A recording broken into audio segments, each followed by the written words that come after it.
La mayoría de los ejemplos pertenecieron a la cultura, al ámbito de la escritura, de la pintura y algún ejemplo en el ámbito religioso. Sancho de Rojas fue eclesiástico y político español en Castilla, canónigo de Burgos y obispo de Astorga y Palencia. Participó en las campañas contra los musulmanes como uno de los más fieles colaboradores de Fernando de Antequera. Fernando de Antequera fue Fernando I de Aragón, que fue el abuelo de Fernando II de Aragón, Fernando el Católico, quien en 1412 lo nombró regente en las provincias del norte de Castilla. En 1415 el Papa Benedicto XIII lo designó arzobispo de Toledo.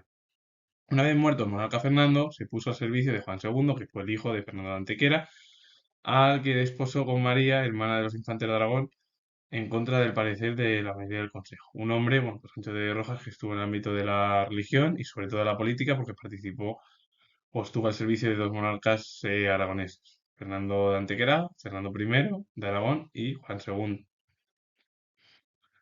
Enrique de Villena fue escritor español, absolutamente incomprendido en su época, fue uno de los primeros humanistas españoles. Y una de las obras es Tratado de Ahojamiento de 1422-1425, que está relacionado con esa obra, con la magia.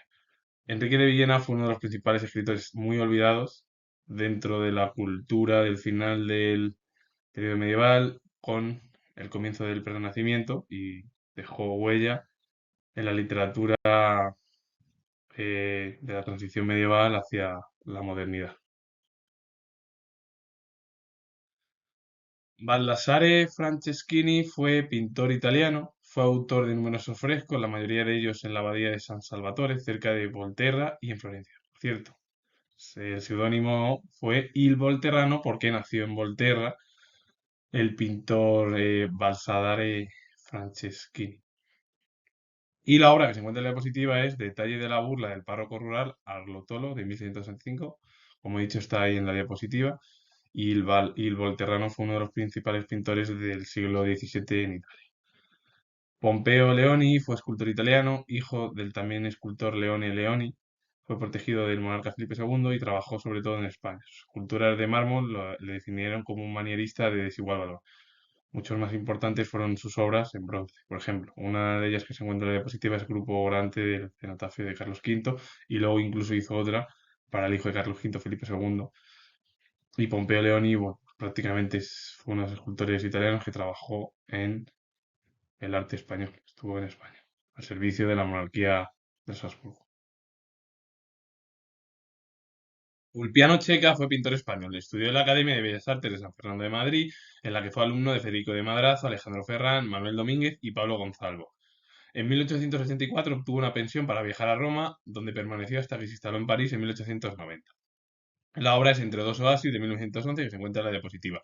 Un hombre, bueno, pues que estuvo estudiando en Madrid, que tuvo a diversos maestros, Federico de Madrazo, Alejandro Ferrán, Manuel Domínguez y Pablo Gonzalvo, y que luego fue becado con una pensión en Roma y a partir de ahí, 6 años más tarde, se instaló definitivamente en la capital francesa.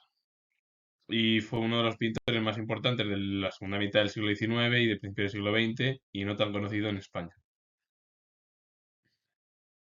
Pablo Rojas Guardia fue escritor venezolano. Estudió en la Universidad Central de Venezuela y en 1926 comenzó su carrera literaria publicando en periódicos y revistas como El Heraldo, El Pueblo y Semanero Caribe. Se opuso a la dictadura de Juan Vicente Gómez, lo cual le valió periodos de encarcelamiento en 1928 y 1933. Alienado por las vanguardias literarias, no renunció al compromiso literario, ya que desde su primer libro, Poemas Sonámbulos, de 1971.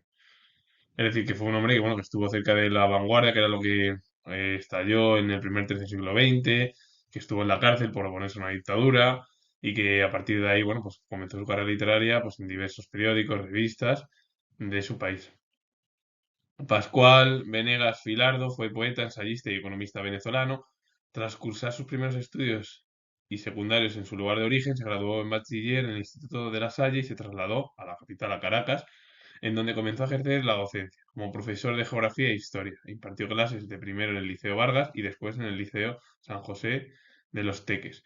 Posteriormente inició la carrera de leyes en la Facultad de Derecho de la Universidad Central de Caracas, que pronto abandonó para matricularse en la Facultad de Ciencias Económicas. Y una de las obras es Cráter de Voces. Pascual Venegas Filardo fue principalmente poeta y ensayista, y se convirtió en docente porque dio clases de geografía e historia en diversos institutos. Y más tarde intentó matricularse o comenzar la carrera de leyes, es decir, de derecho, la dejó y se cambió por la de económicas. A partir de ahí, bueno, aparte de ser artista literario, también fue economista.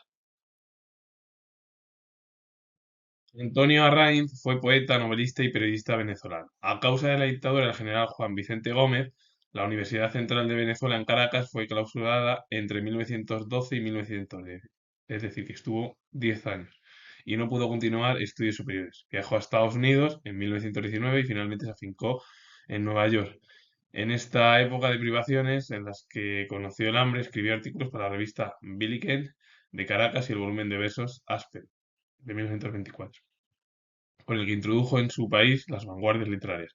Un hombre que prácticamente tuvo que marcharse de su país porque clausuraron la Universidad Central durante una década y prácticamente residió en Nueva York a partir de 1919 con ese viaje y ya se quedó pues, en una de las ciudades más importantes de Estados Unidos.